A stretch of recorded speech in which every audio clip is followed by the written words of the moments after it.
Winterclash is just round the corner.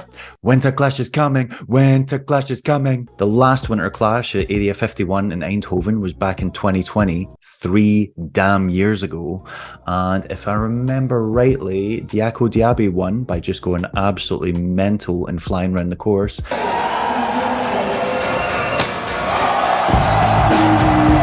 Second place was Nils Janssens, who just finessed the hell out of everything.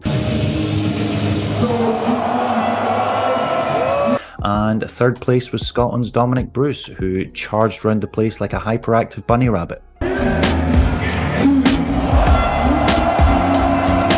Needless to say, everyone's really excited to get back to Area 51 in Eindhoven, myself included, and there's loads of things going on. There's loads of events, loads of side events, loads of panels, video premieres. So I'm going to give you some tips, some insights, some things to just give you pointers on what to do that weekend, because if you've been before, you might know about some of them, you might not, and if you've never been before, it's a way to make the most of the weekend and ensure that you get the best possible experience.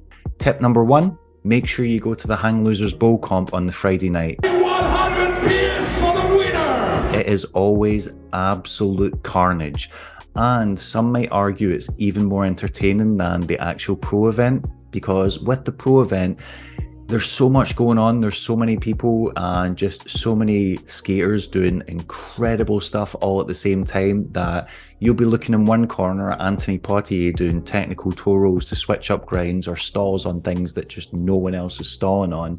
And then right behind you, Bobby Spazov is backflipping off a bench, or Dominic Bruce is flying around the place wall riding some huge obstacle. So it's really hard to keep track of everything and it's really easy to miss tricks. Whereas in the Hang Losers Bowl event, you can see everything at once. People are just charging around the place like crazy. It's absolute chaos. Vince and the guys from Hang Losers always put on a spectacular event. There's always some kind of theme to it.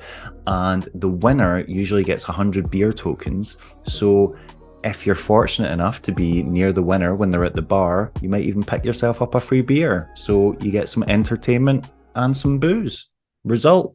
Tip number 2, them skates recently announced that they'll be doing the not so extra small and the schmedium, 2 new shell sizes. We're finally creating 2 new size molds. Introducing the not so extra small shell and the schmedium shell. I really hope that's what they end up calling them. And they've also announced that they'll be allowing people to try on the shells at both Bitter Cold Showdown and at Winterclash.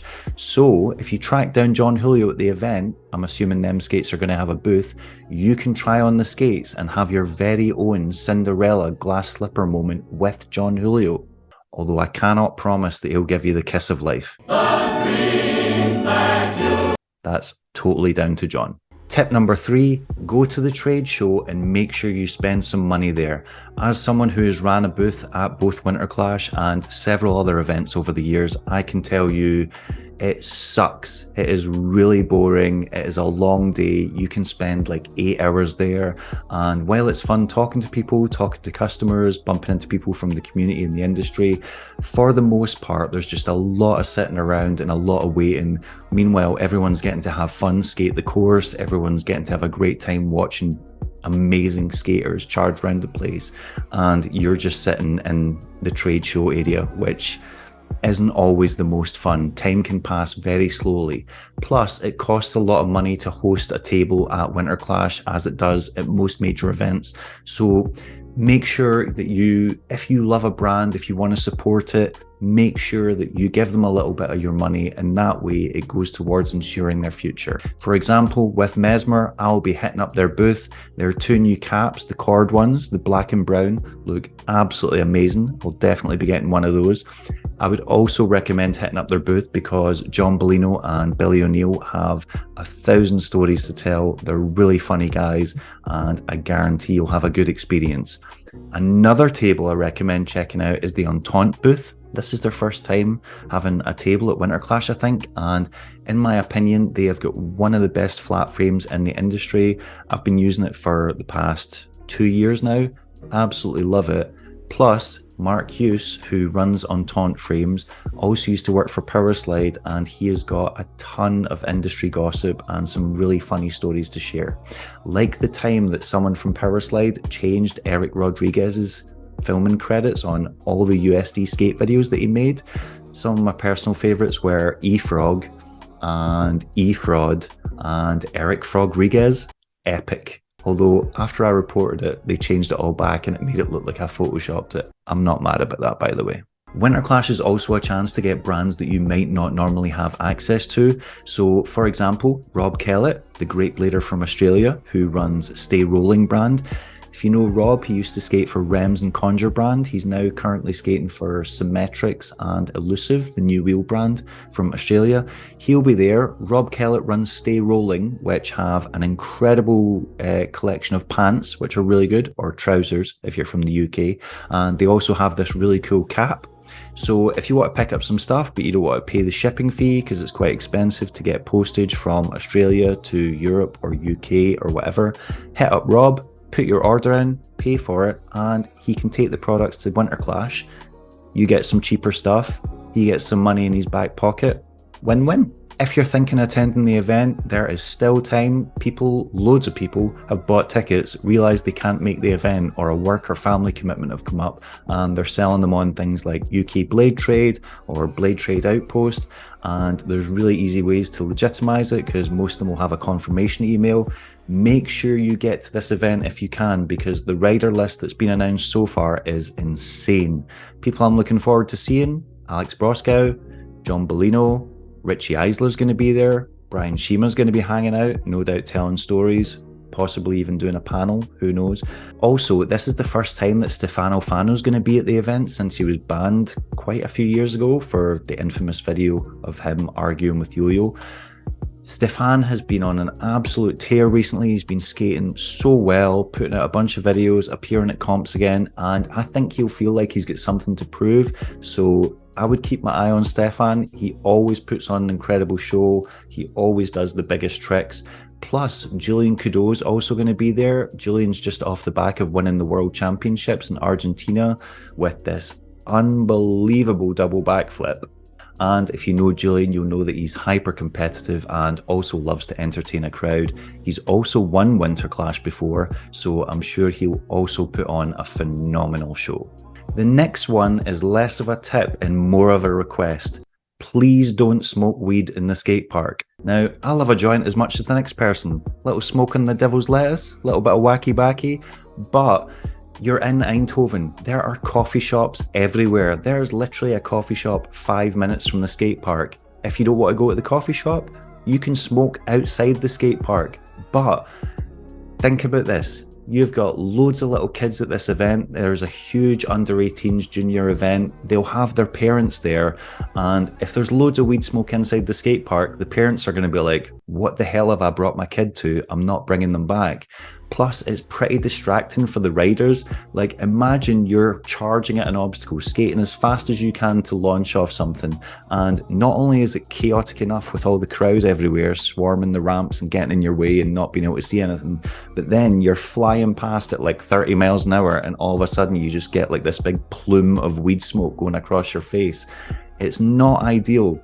Like I said, not a prude. If you want to smoke weed, more power to you. Just do it outside. Don't do it in the park.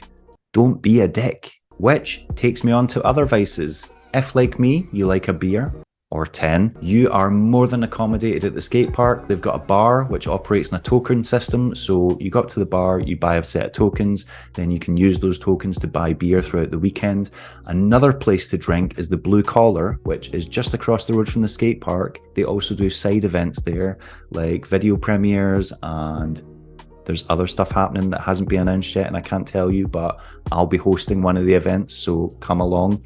It is a really good place to go. It's open relatively late and you're likely to bump into your favourite pro skaters there because that's where they all go to hang out. At the last Winterclash, I actually bumped into Sam Crofts there, and he was utterly hammered and showed me early prototypes of his pro skate, although he didn't remember any of it the next day and swore me to secrecy. And for basically about 8 months, I had to just hold it in. I knew what the skate looked like and what colour it was. And if you know me, I've got a huge mouth, so that was incredibly painful. If you're into late night shenanigans and you're staying in the city centre of Eindhoven, I strongly recommend the Tipsy Duck. Sunday to Thursday, it is open until 2 AM, perfect time. Or on Friday and Saturday, it's open till 4 AM, which means there will be lots of late night drunken shenanigans. It is always crammed with rollerbladers on Winterclash weekend, and it is usually a very good laugh. An important tip that I strongly recommend everyone takes advantage of is get health insurance. Get travel health insurance. If you're planning on skating at the event, especially if you're planning on competing at the event, it is chaotic at the best of times. There are people just flying around the place, full speed. Accidents inevitably happen. People always push themselves, wanting to make a name for themselves, wanting to become, infamous for the event. And the amount of just horrific injuries I've seen there is unbelievable. And they have a great medical team on site. They'll get you to a hospital really quickly. But the last thing you want to do is have a really bad injury at the event, and then when you get home, have like £1,000, £2,000 doctor's bill. It's not ideal. So if you go there, make sure you get insurance. If you're in the UK, you can get it from the post office for less than £20 is what I got the last time. And it covers you for sports and stuff like that. It doesn't cover you for entering into events, but you just say that you were skating. You just say that you weren't actually entering. You lie, and then you'll be covered. If you want to make a name for yourself at Winterclash, if you want to become famous, but you suck at rollerblading, there are many avenues you can explore. There's always some absolute nut jobs jumping off the balconies into the ramps. I don't really recommend that one. That's just a recipe for disaster. Number 2, there's a group of people every year that go over from England and dress up as their favourite skater. So one year they did Alex Broskow. Another year, they did Arlo Eisenberg, and another year, they did Brian Aragon.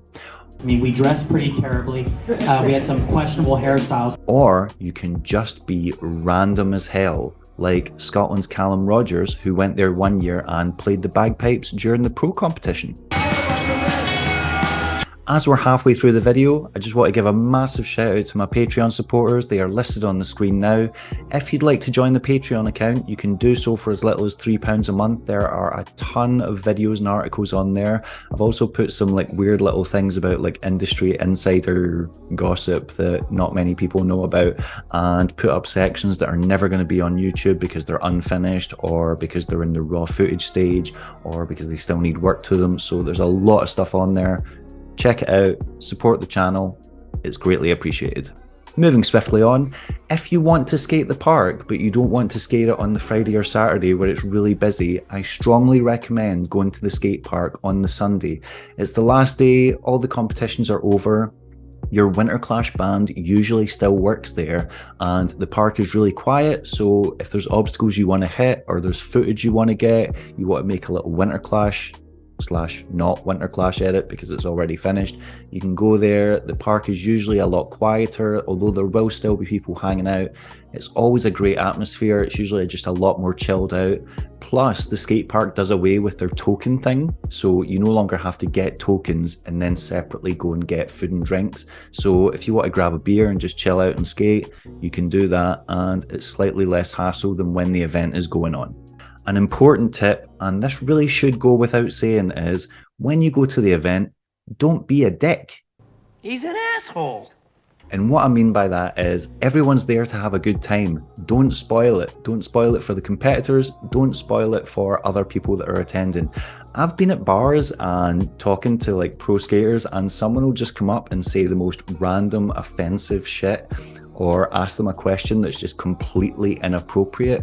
See if you want to talk to your favourite skater. This is the best opportunity to do it. You're literally rubbing shoulders with them, but do it in a respectful manner. Don't go up to them and ask really probing questions that make them uncomfortable or they won't want to answer, because you're not going to have a good experience with them. You're going to walk away with a negative impression and no one has a good time. 2, on the course, loads of people are getting in each other's way all the time. It's a really busy skate park. It's not always possible to see when someone's coming from a different direction or a different line. If you happen to cut each other off or snake each other, or in worst case scenario, crash into each other, don't kick off about it. Last time I was there, 2 people crashed into each other and started cursing each other out, calling each other see you next Tuesdays, and just getting way too aggro. Accidents happen. Chill out. And last but not least, if you bump into Tom Moyes at the event, can you please explain to him the difference between a balaclava and a bandana? Faction have also released bandanas so you can look like a bandit while you skate. Because clearly the poor boy doesn't know the difference. I am very excited about this year's Winterclash. I'm going to be hosting a couple of events which are going to be announced very soon. There's also going to be events at the Blue Collar. There's the John Julio interview that Yo-Yo Jacoby's doing that's already been announced. That's going to be at the Blue Collar on, I think it's the Friday morning. And there's just so much going on. It's not just the pro comp. It's not just the girls comp. There's just a lot of interesting stuff happening. The juniors event is a really good chance to see people that are up and coming. Dominic Bruce has won that before. The amateur event is a really good thing because you can just get an idea of what the future of rollerblading holds. Again, Dominic Bruce also won that. So it's just one of these opportunities it's so much more than a skate competition. It's a cultural event. It's a great meeting. You can see some of your favorite skaters. You can talk to them. You can just have this incredibly immersive experience. Even if you're not skating, even if you're not competing, you can still get so much out of it. You can talk to the people that run your favorite brands and give them feedback respectfully, and try and get some little bit of insider tips about things that are coming next, future products they're working on. Depending on who it is, they are more than happy to offer that information. Can't wait to see everyone at Winterclash. If you see me, come over and say hi. If you see me at a bar late at night, I apologize in advance for the absolute crap I'm going to be talking. And yeah, see you guys soon.